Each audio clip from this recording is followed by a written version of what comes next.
Throughout her impactful career, our esteemed honoree Jennifer Nelson's vocation as a multi-talented theater practitioner and administrator fully embodies the spirit of getting forward. And the DC theater community and all of us gathered here are the better for it.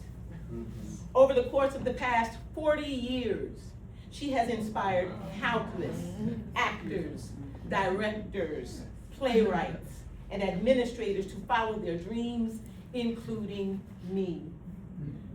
I will never forget our gatherings at Busboys and Poets, just a ragtag group, or sitting with Ethelbert Miller in the very early days when I first came, and I had no idea of the greatness that was in this circle that I was communing with, but I would learn as a youngster graduating out of this department and just trying to figure things out. Miss Nelson, having grown up a military brat traveling the world with her family and her father, who was also a poet and an actor, she grew up with an understanding that the arts are a necessity. While studying for her master's degree in California, at 22, she auditioned and joined DC's Living Stage Theater Company's, a multiracial, community-engaged theater for social change that would transform her life. For 26 years, she helped shape the Living Stage Theater Company community, only leaving once she learned that the top position would go to a man, even though she was more than qualified to take the lead. Undaunted, in 1995, she joined African Continuum Theater, or ACCO, we lovingly call it, which was founded in 1989 to provide a space for people of the African diaspora to produce, perform in, and create theater. Ms. Nelson's first task was to strengthen the administrative and business structure of the organization so that it could begin its journey of producing and making a cultural impact. During the 2019 Helen Hayes tribute honoring her trailblazing career, Amy Austin, president and CEO of Theater Washington, shared this: Jennifer Nelson has played many roles in the theater, but most of them have been focused on advancing others. And Jennifer is an exceptional collaborator, or original thinker with a brilliant mind, and a leader who fought for all those she led. Jennifer Nelson embodies giving forward in action. That same year, Ms. Nelson shared this about her love affair with the DC community: I love this city, and I love theater. Theater is what got me here, and theater is what's kept me here. Ms. Nelson's work as an artistic director, arts activist, playwright, and director reflect her DC theater love affair and her commitment to transform the representation of contemporary Black theater in DC with work that centered racial diversity and a wider range of representation in theater for young audiences. In a 2012 interview with dramaturg and a friend of many of us, Jacqueline Lawton, Jennifer discussed her role as artistic director for ACCO, where selecting works by and about African Americans was part of her mission, having at that time directed approximately 45 productions, 23 by women and 38 by playwrights of color. Her directing credits span national DMV and university theaters, including but not limited to Mosaic Theater, Roundhouse Imagination Stage, Washington Shakespeare Rep Stage, Penumbra, Manhattan Class Company, and Young Playwrights Theater. She has also contributed to advancing academic theater at universities: University of Maryland, UCLA, American University, Virginia Commonwealth University, University of South Carolina, and most recently, she was at Georgetown University, where she taught theater for social change.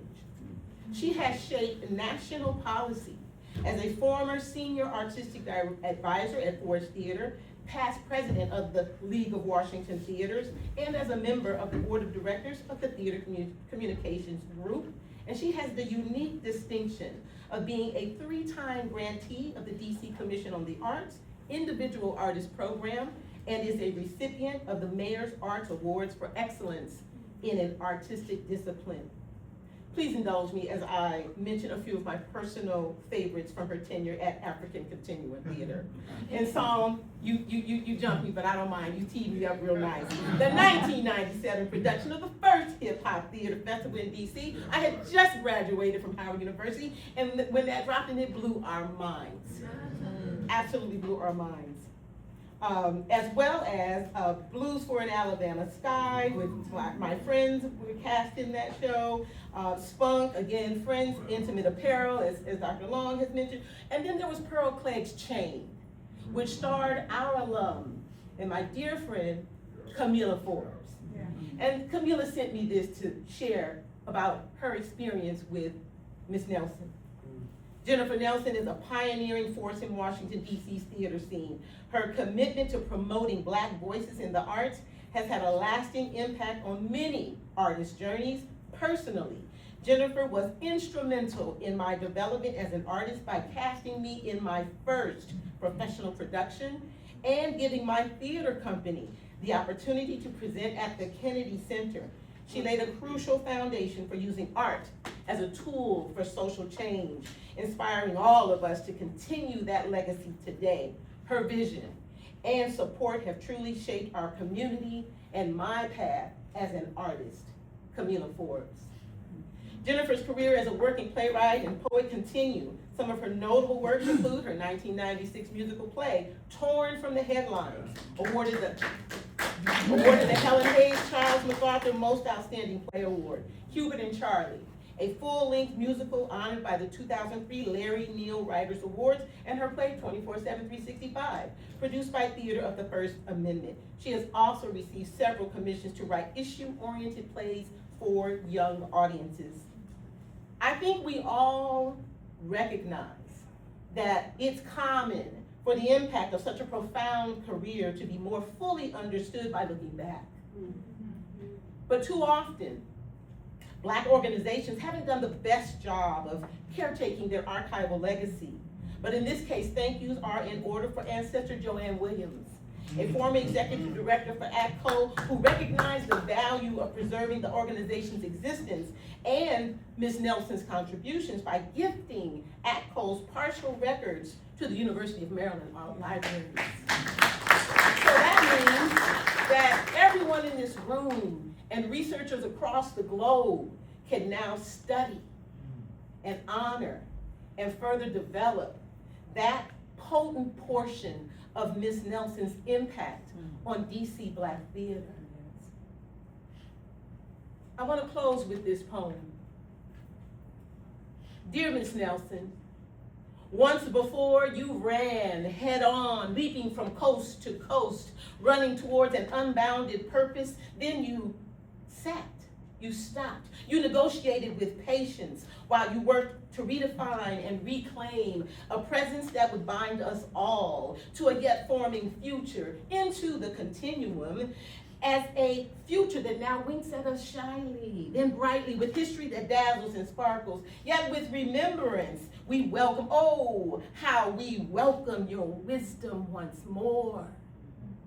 Thank you, Ms. Nelson, for sharing your many gifts, your generosity, and thank you for giving forward.